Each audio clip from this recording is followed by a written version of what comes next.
του φιλμ του Πολεμικού Μουσείου Αθηνών.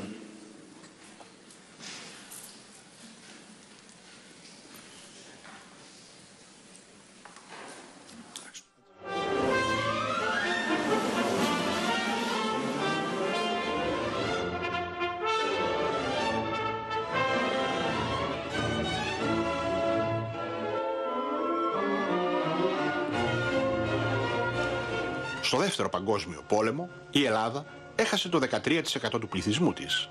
Ένα μέρος αυτού χάθηκε στη μάχη, αλλά το μεγαλύτερο ποσοστό χάθηκε από την πείνα και τα εγκλήματα πολέμου των Ναζί.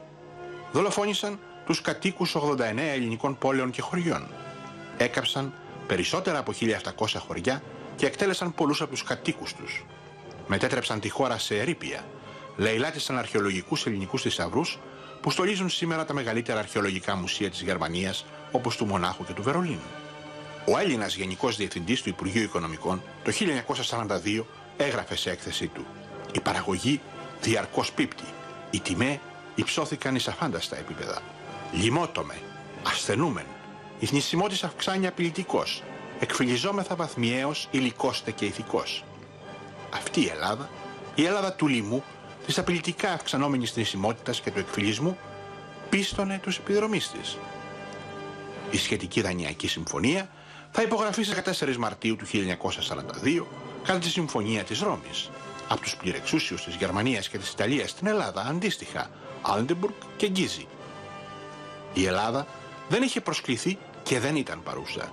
Στην Ελλάδα την ανακοίνωσε μετά από 9 μέρες ο Άλντεμπουργκ με τη ρηματική διακοίνωση 160 στις 23 Μαρτίου του 1942 και ο Γκίζη με το σημείωμά του νούμερο 4.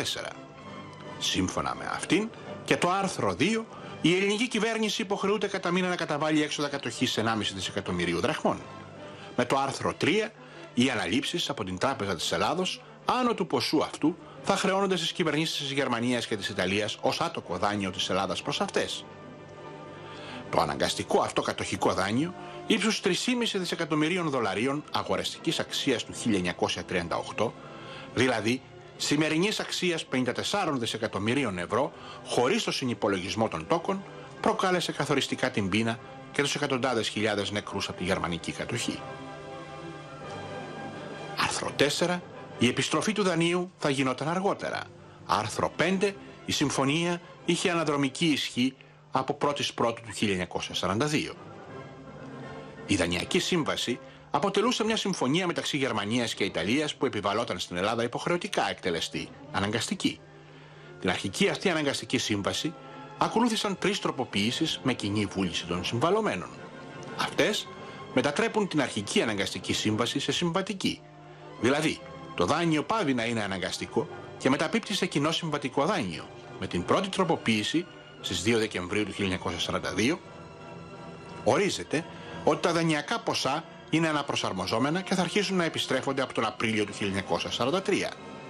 Μάλιστα, κατέλαβαν και 2 εξοφλητικές δόσεις του δανείου και στη συνέχεια σταμάτησαν την επιστροφή του. Οπότε μεταπίπτει σε έντοκο λόγω υπερημερίας. Δηλαδή, το δάνειο είχε μετατραπεί σε σταθερού νομίσματος και έντοκο. Αποτελεί συμβατική υποχρέωση της Γερμανίας έναντι της Ελλάδος και όχι επανορθωτική.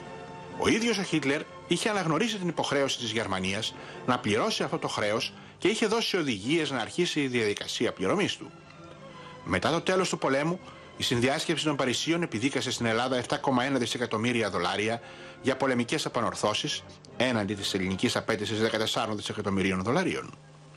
Η Ιταλία πλήρωσε στην Ελλάδα το μερίδιό της από το κατοχικό δάνειο.